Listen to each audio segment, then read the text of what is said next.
dugaan korupsi ya yang terjadi di proyek strategis nasional PIK 2. Kuat dugaan telah terjadi tindak pidana korupsi di dalam penetapannya sebagai proyek strategis nasional. Karena KPK punya kewenangan untuk melakukan pemeriksaan terhadap penyelenggara negara, baik yang ada di tingkat daerah maupun yang ada di tingkat pusat.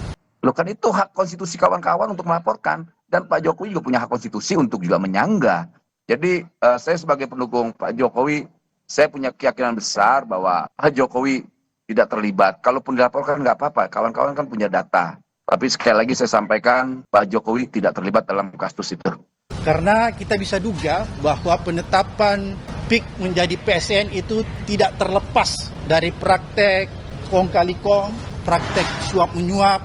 Saya punya keyakinan cukup besar ya, ini ada kong kali kong lah, pasti nggak mungkin tidak antara penyelenggara negara dengan swasta.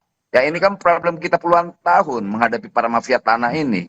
Jadi saya rasa apa yang dilakukan kawan-kawan PBAI, Abraham Samad harus kita dukung. Tapi saya tegaskan sekali lagi, kemarin juga kita ngebahas kawan-kawan dengan Pak Jokowi soal PIK 2 ini. Pak Presiden hanya ketawa aja, kok kenapa saya dikait-kaitkan. Tapi itu hak kawan-kawan untuk menyampaikan dan juga hak Pak Jokowi juga untuk mengklarifikasi. Ya, yang paling penting itu proses legalnya. Prosedur legalnya dilalui atau tidak, betul atau enggak betul, itu kan proses dari kelurahan, proses ke kecamatan, proses di kantor BPN kabupaten. Kalau untuk SHM-nya, kalau untuk SHGB-nya juga di kementerian, dicek aja apakah proses legalnya, prosedur legalnya semuanya dilalui dengan baik atau tidak. Kalau kita bicara masalah kasus Tangerang, belajar dari situ, secara prosedur, secara legal, secara yuridisnya lengkap, secara administrasi. Jadi ada juga mereka membayar PBB juga, ada PBB-nya. Saya nggak tahu juga kenapa laut ada PBB-nya. Dan jadi ini kalau memang ini melibatkan banyak pihak, ya memang betul melibatkan banyak pihak. Ada sertifikat giginya, ada dokumen keterangan, ada lengkap. Secara prosedur maupun secara yuridis tidak ada yang dilalui. Kami sudah periksa satu persatu. Karena sebelum membatalkan itu kami memeriksa satu persatu. Hanya ketika kita cek fakta materialnya saja, kenanya di fakta materialnya itu.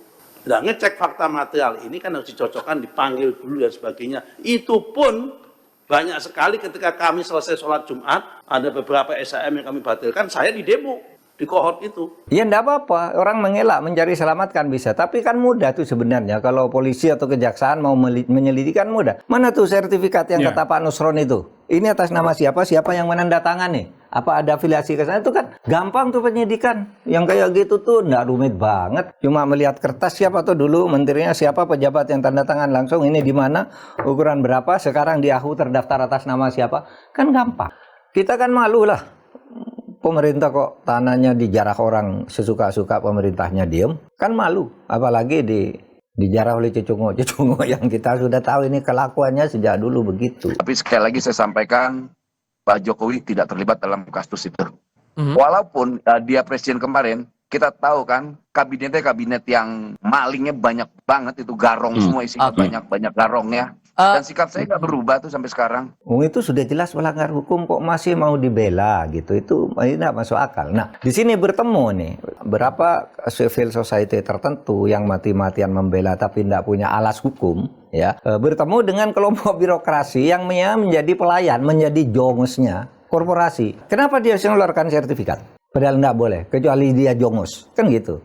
Pasti dia yang membuat itu Pak disuruh atasan. Dan gitu kan psikologinya. Ada orang buat sertifikat yang seharusnya tidak keluar. Dia kan tidak berani ke atasannya ketika diberi, kamu yang salah. Atasan, nah atasannya lagi. Atasannya kan begini di Indonesia. Kalau atasan dilawan, bawahnya dipecat. Oleh sebab itu yang paling tinggi sekarang yang penting. Paling atas itu siapa? Presiden.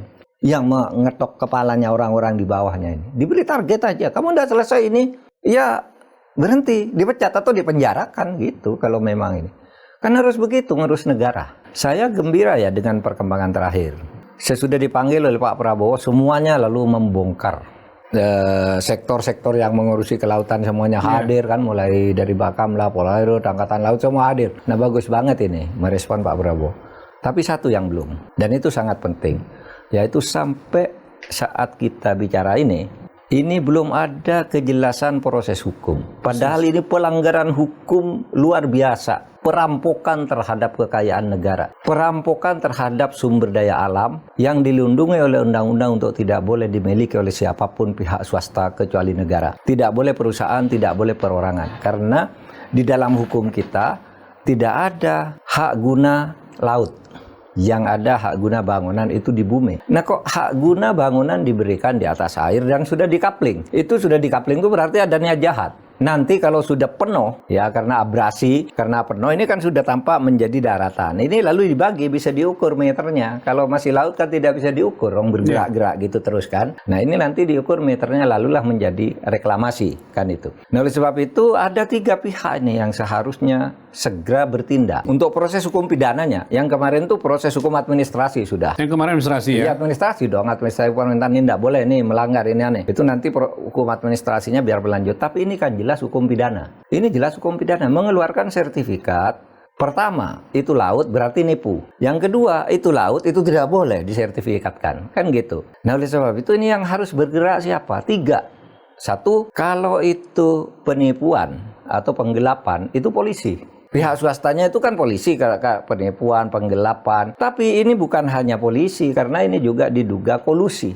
Bermain dengan pejabat. Bermain dengan pejabat itu artinya kan kolusi. Kalau kolusi itu pasti ada uangnya yang diberikan. Kenapa diduga bermain dengan penjabat? Karena bisa keluar sertifikat resmi. Bukan hanya 1, kalau 1 tuh keliru kali ya. Tapi ini 263 masih ada lagi di berbagai daerah lain, di mana kemarin tuh Sidoarjo melibatkan 2 perusahaan dan beberapa perorangan ya. Iya kan, pasti itu kejahatan. Nah kalau sudah kejahatan ini kan tinggal kalau mau diambil aspek korupsinya karena pejabat diduga nerima suap, ya kan? Maka KPK, Kejaksaan Agung dan Polri itu bisa melakukan tindakan. Mungkin Anda tanya, siapa sih yang harus melakukan tindakan apa? Kejaksaan Agung, apa polisi, apa? Siapa harus duluan yang melakukan itu?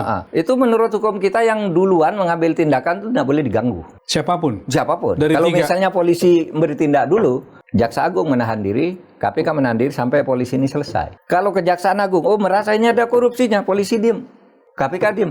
Kalau Jaksa Agung diem, polisi diem, KPK turun dong. Berarti 3-tiganya punya kewenangan. Punya kewenangan dan tidak usah berebutan. Siapa yang sudah tahu lebih dulu atau mengambil langkah lebih dulu itu tidak boleh diganggu oleh 2 institusi. Dan lain. ini kayaknya bukan berebutan, Pak, saling menahan ini. Nah, ini saling karena takut. belum ada yang mengusut. Saling takut kayaknya. Saya heran nih, aparat kita kok takut pada yang begitu-begitu sehingga mencurigakan. Ini kan begini, kalau psikologi birokrasi di Indonesia, bawahan itu takut pada atasan. Ya kan? Ini mungkin bawahan di tingkat daerah mau ngambil tindakan, belum dapat petunjuk dari atasan. Nanti jangan-jangan atasan ini yang dapat sesuatu, nanti kami dipecat kan banyak sekali. Kalau bawahan ngambil tindakan sudah benar, atasannya terlibat, ini yang dipecat bawahannya. Artinya mungkin begini, jangan-jangan menunggu perintah presiden, Pak ya? Nah, saya menduga begitu. Karena kan sejauh ini presiden mengatakan bongkar, lalu dibongkar. Nah, belum ada usut, belum ada tuh kata itu dari presiden, Pak. Iya. Masa sampai harus menunggu presiden untuk mengusut? Iya, seharusnya tegas saja presiden. Udah itu kalau memang sudah pasti tindak pidana, ya sudah proses pidana langsung presiden aja. Meskipun itu sangat memalukan. Kenapa hal begitu harus nunggu presiden? Kan mestinya aparat penegak hukum bertindak sendiri, iya kan? Sampai sekarang saya masih heran, kenapa sih kok tidak ada kejelasan bahwa ini sudah diselidiki oleh polisi, ini sudah disidik oleh Kejaksaan Agung atau apa gitu. Mestinya ini ada penjelasan. Jangan sampai kasus ini hilang, nanti habis dibongkar semuanya diem-diem karena merasa sudah mendapat bagian atau karena ingin saling melindungi, lalu kasus ini hilang. Padahal ini kasus serius. Kita mengamankan laut Natuna Selatan itu berapa biaya diplomatiknya, berapa biaya persenjataan, berapa biaya personilnya tuh besar-besaran tuh di Laut Cina Selatan. Lihat kita di depan hidung kita nih. Artinya dengan berlama-lama tidak diusut, Pak Mahfud khawatir bisa jadi hilang nih kasusnya. Bisa jadi. Itu dampak yang paling ini yang bisa dikhawatirkan. jadi hilang kan banyak kasus yang begitu-gitu, yang terus tidak ada ujung pangkalnya. Soal kewibawaan negara yang sampai sekarang. Itulah kewibawaan negara. Lalu apa gunanya ada negara? Iya kan? Negara kan diberi semua kewenangan untuk melakukan tindakan, bahkan diberi kewenangan menggunakan senjata kepada orang yang merongrong kewibawaan negara. Boleh itu di undang-undang boleh, asal aparatnya benar. Aparat yang mana yang boleh gunakan senjata itu, kan gitu. Tapi ini diem-diem aja ini. Assalamualaikum warahmatullahi wabarakatuh. Jumpa lagi dengan saya di Camp TV Channel. Barusan kita saksikan ya, mantan Ketua KPK Abraham Samad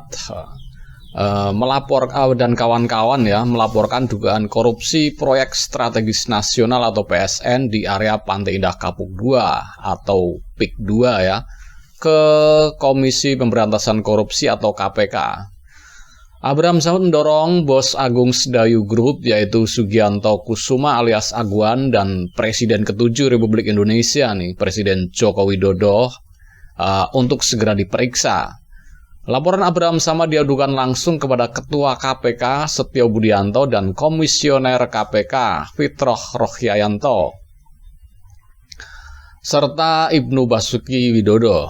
Dalam kesempatan tersebut, Abraham didampingi mantan Komisioner KPK Muhammad Yasin, Budayawan Senior Eros Jarot, mantan Sekretaris Kementerian BUMN Said Didu, dan Ketua Perhimpunan Bantuan Hukum dan Hak Asasi Manusia Indonesia Julius Ibrani.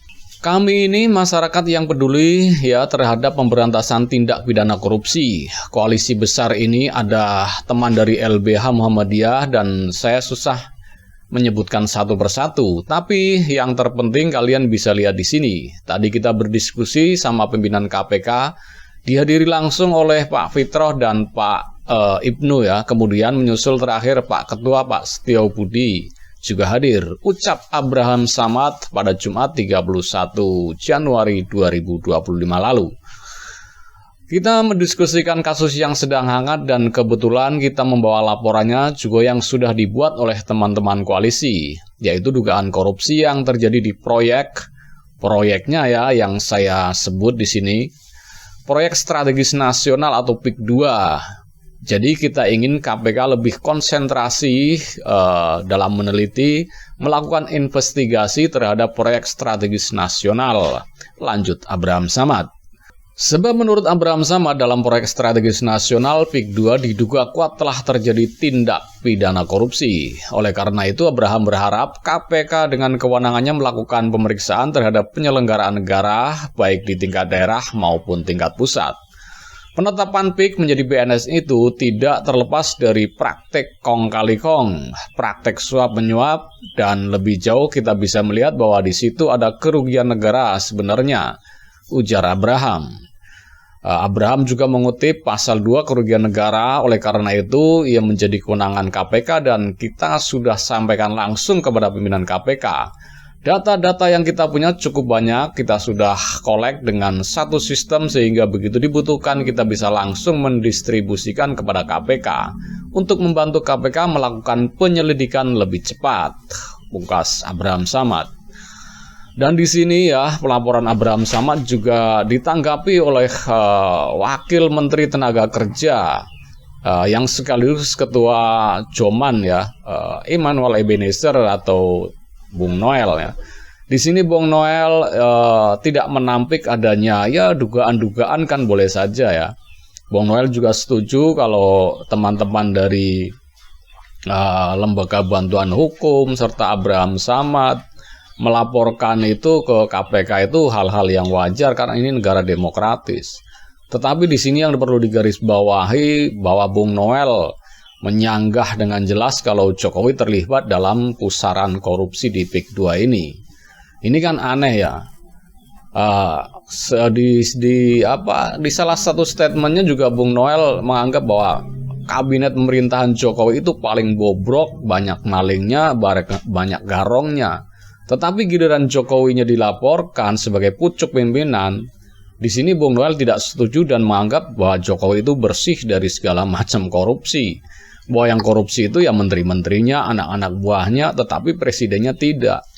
Lalu dari mana muncul kebijakan yang bisa merugikan negara ya, kalau bukan atas persetujuan presiden? Dari mana-mana peribahasa mengatakan kalau ikan busuk itu mulai dari kepalanya. Jadi bagaimana kalau ikan busuk dari ekornya kan nggak mungkin, pasti kepalanya duluan. Jadi kalau kita sebagai rakyat biasa menduga bahwa keterlibatan mantan Presiden Jokowi, ya sah-sah saja. Tinggal dibuktikan nanti di pengadilan. Iya kan? Ya di satu sisi Bung Noel memberikan apresiasi terhadap laporannya Pak Abraham Samad dan kawan-kawan. Tapi di sisi lain begitu kekeh atau begitu getolnya ya menutupi bahwa Presiden Jokowi tidak terlibat. Dan dari mana dia bisa menyimpulkan bahwa Presiden Jokowi tidak terlibat? Kan belum ada putusan dari pengadilan, juga belum ada putusan dari KPK. Ada tindak lanjut dari kepolisian tentang laporan-laporan dari masyarakat ini. Harusnya jangan mendahului keputusan dari pengadilan dan penegak hukum. Selagi ini masih diproses ya kita tunggu saja. Kita sebagai masyarakat juga ikut mendukung apa yang dilakukan oleh Pak Abraham Samad dan kawan-kawan ya. Pasalnya di media sosial itu sudah ramai sekali ya. Soal tindak pidana atau ketidaksewenangan atau perampasan hak atas tanah di masyarakat di kawasan PIK 2 itu marak sekali. Dan itu perlu ditelusuri kebenarannya, perlu ditelusuri apakah memang itu terjadi tentang pengurukan sungai hingga membuat sawah-sawah masyarakat gagal panen. Dan ya setumpuk masalah lah di PIK 2 ini ya. Apalagi kemarin terbit ya di pagar laut itu sertifikat sampai 263 sertifikat HGB, hak guna bangunan di atas laut. Dan kata Menteri Nusron Wahid itu membayar pajak segala macam ya. Kan ini kan aneh sekali. Sedangkan di atas laut muncul HGB yang kemudian rutin membayar pajak. Ini kan aneh sekali. Jadi siapa sebenarnya yang memunculkan atau menerbitkan sertifikat ini? Dan itu perlu ditelusuri, perlu diduga kuat ada main di antara pejabat-pejabat yang terdahulu. Jadi kalau memang seandainya ini ada pihak-pihak yang ingin membongkar atau ingin mengungkap semua ini, ya kita dukung, bukan malah kita cegah atau malah kita persulit ya. Ya kita dukung saja. Jadi nanti akan ketahuan siapa yang benar dan siapa yang salah di negara ini ya. Dan sebagai seorang akademisi ya, Profesor Mahfud MD juga terus memantau perkembangan kasus ini ya. Dan hingga sekarang ini belum ada keterangan dari lembaga penegak hukum yang istilahnya yang mengambil langkah-langkah serius dalam menuntaskan kasus ini. Kasus pagar laut ini sampai sekarang tidak ada tuannya siapa, pemiliknya siapa.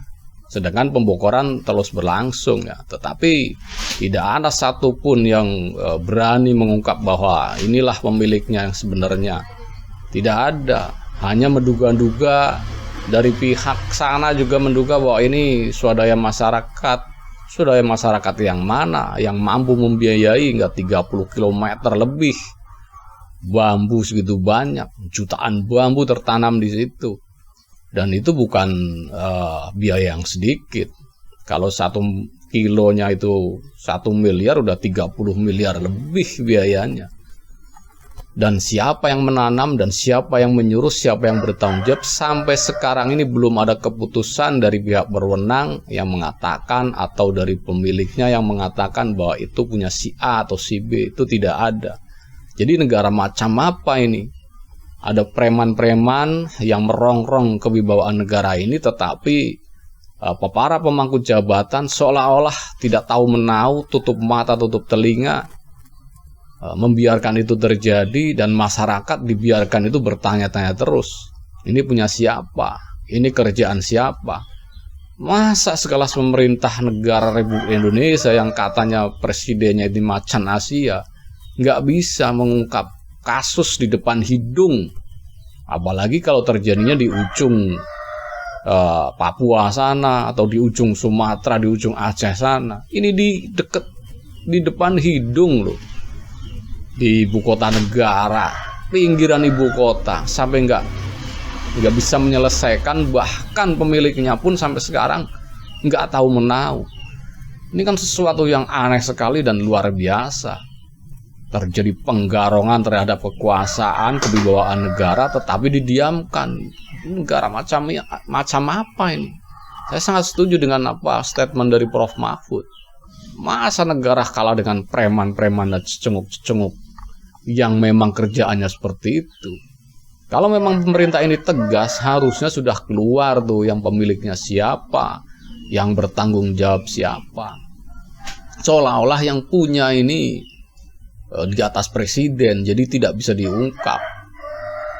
Selamanya ini akan jadi pagar goib dan kasusnya pun goib nanti. Ditutup-tutupi dengan berbagai macam kasus yang LPG, kelangkaan LPG lah, yang kebijakan yang aneh-aneh supaya kasus pagar laut ini bisa ditutup-tutupi. Tapi tidak, kita tetap menyuarakan bagaimana kasus pagar laut dan sertifikat-sertifikat misterius ini bisa diungkap. Jadi jangan kasih kendor Prof. Mahfud, kita siap menyebarluaskan statement-statement Anda. Pak Abraham Samad, Pak Said Didu siap, kita siap menyebarkan bahwa ini harus diungkap sejelas-jelasnya. Siapa sebenarnya pemilik di balik kisruhnya pagar laut dan sertifikat misterius ini? Harus segera diungkap. Dan bagi Pak Nusron Wahid ya sebagai Menteri ATR, terus saja bersuara supaya ini bisa diungkap. Dan bagi Pak Prabowo, presiden kita yang sekarang ini, mohonlah Pak statementnya, coba suruh usut sampai tuntas siapa sebenarnya dibalik dalang dibalik semua ini, supaya rakyat bisa, kalau seandainya ini bisa terungkap dengan jelas dan diadili dengan jelas siapa sebenarnya dibalik semua ini, diungkap secara terang benderang, saya yakin seluruh masyarakat Indonesia akan 100% percaya dengan pemerintahan Pak Prabowo. Tetapi kalau ini menguap begitu aja, kepercayaan publik pasti akan menguap juga, dan itu sumber malapetaka bagi pemerintahan ini. Itu kalau menurut saya. Oke, mungkin cukup sekian dulu reaction video dari saya. Bagi Anda yang ingin berkomentar, silakan tulis komentar Anda di kolom komentar yang tersedia. Dan bagi Anda yang belum subscribe, silakan subscribe supaya dapat bonus tontonan video terbaru setiap harinya dari Camp TV Channel. Wassalamualaikum warahmatullahi wabarakatuh. Salam waras.